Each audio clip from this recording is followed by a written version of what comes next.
Hey everyone, today I am going to be teaching you how you can calculate your own maintenance calories. So first of all, let's define what maintenance calories are.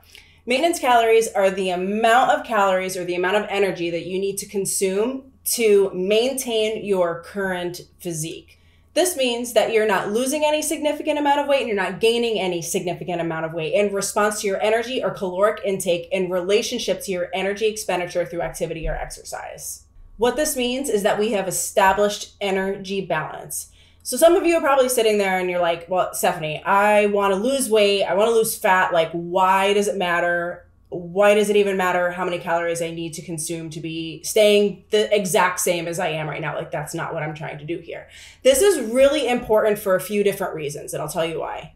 Understanding where your maintenance calorie range gives us a better understanding of where your calorie and nutrient requirements are in relationship to your activity level. It also helps us establish a baseline so that we understand where the threshold is in order for us to start manipulating calories when it comes time to influence weight loss or weight gain, whatever the desired outcome is. So there are several different equations that we can use to determine or calculate an individual's maintenance calories. My personal favorite is the Mifflin-St. Jeor equation, and that's the equation that I'm going to be teaching you how to use tonight. So this equation looks different for both men and women. So make sure that you're taking notes so that you're doing the math correctly. For men, the equation that you're going to plug into is going to be 10 times your weight in kilograms plus 6.25 times your height in centimeters, minus 5 times your age, plus 5. And for women, your equation is going to look the same up until the last part. So it's going to be 10 times your weight in kilograms, plus 6.25 times your height in centimeters, minus 5 times your age. And instead of plus 5, we're going to be subtracting 161. When you plug in your weight, your height, and your age and follow order of operations, the equation is going to give you your basal metabolic rate, or your BMR. This is the amount of calories that your body burns while in a state of rest. So it's essentially the amount of calories that your body requires to keep the lights on. But before we get into those calculations, first I'm going to teach you how you can convert your weight from pounds into kilograms and your height from inches into centimeters so that you can properly plug those numbers in and follow order of operations and get the correct answer. So in order to find out your weight in kilograms, you're going to want to take your numerical weight in pounds and divide it by 2.2. So for this video, we're going to use my stats as an example for us to complete the equation. So my current weight is 140 pounds. So if I plug in 140 and divide that by 2.2, I get 63.6 kilograms.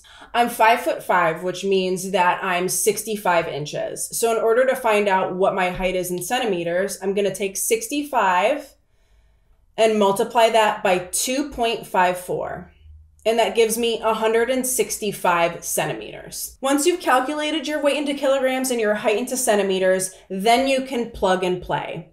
So if we plug my stats into the women's version of the Mifflin-St. Jeor equation, we end up with 1,351 calories. So that is my BMR.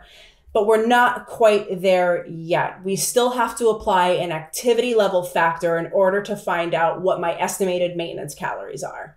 This is where you have to be blatantly honest with yourself with what your true activity level is. So here are some of the things that I want you to consider when you're trying to determine a proper activity level factor for yourself. There are a few factors that I want you to consider when you're determining a proper activity level factor for yourself.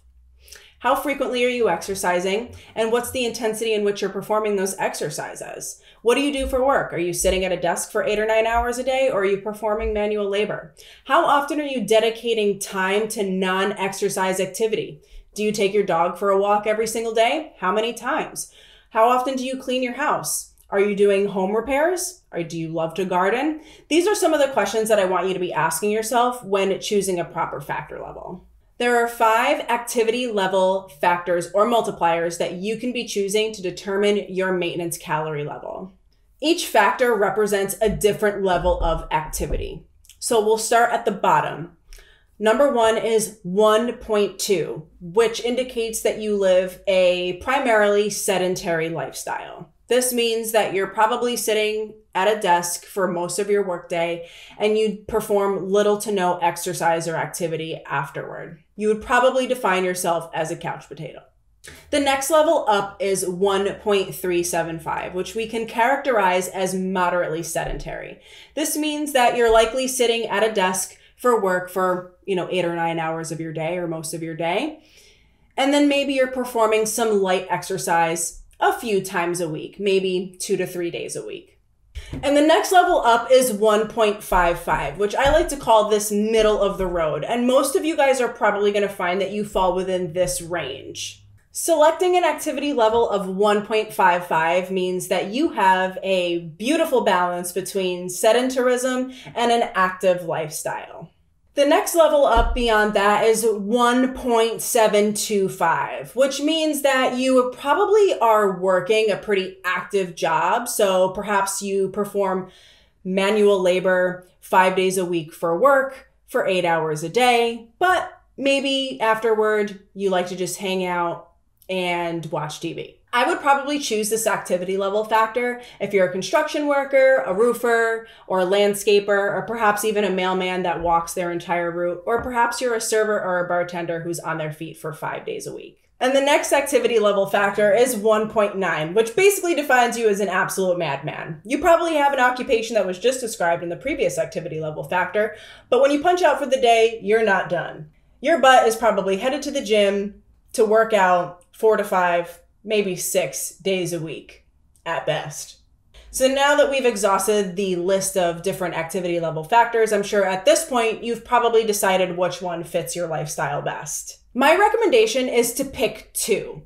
This way you can multiply the BMR calories that you already calculated from the first half of the equation by 2 of the different activity level factors. This will give you a range of calories that you can work within. So again, using myself as an example, most of the time during the week, I'm sitting down in front of my desk doing work for several hours a week. So for most of you who are also working at home, I'm sure by now you've realized that you have several opportunities in which you can kind of get up and take a break and move your legs and do what you need to do around the house. So I'm not sitting straight in my desk for 8 or 9 hours a day. I do tend to get up. Perhaps I'll run an errand or two. I'll take my dog for a walk. I'll go to the gym. I'll do things. I'll do a little housework, whatever. Then 2 to 3 times out of the week, I'm also bartending, which means that I'm on my feet for roughly 5 hours straight without any breaks. So I would categorize myself in between the 1.375 range and the 1.55 range. So the next step is to take the BMR calories that you calculated from the first half of the equation and multiply it by your activity level factor. So plugging in my BMR of 1,351 calories, if I multiply that by 1.375, I get 1,860 calories.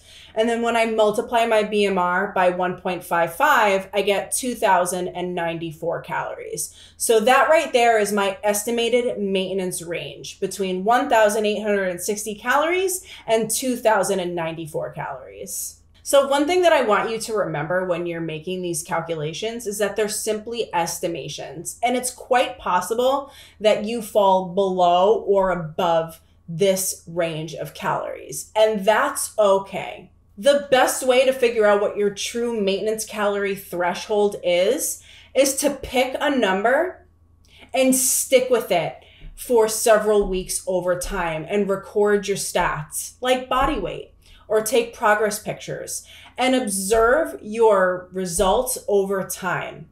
If you gain or lose any significant amount of body weight, it's safe to say that you are not in your maintenance calorie level. However, if you maintain over a period of time, then it's safe to say that you've found your maintenance calorie threshold. Obviously, the next step would be for you to further break down these calorie calculations into individualized macronutrient ratios. And although there are several ways that we can determine those numbers for you, that is outside of the scope of this video, and we'll have to get to that next time.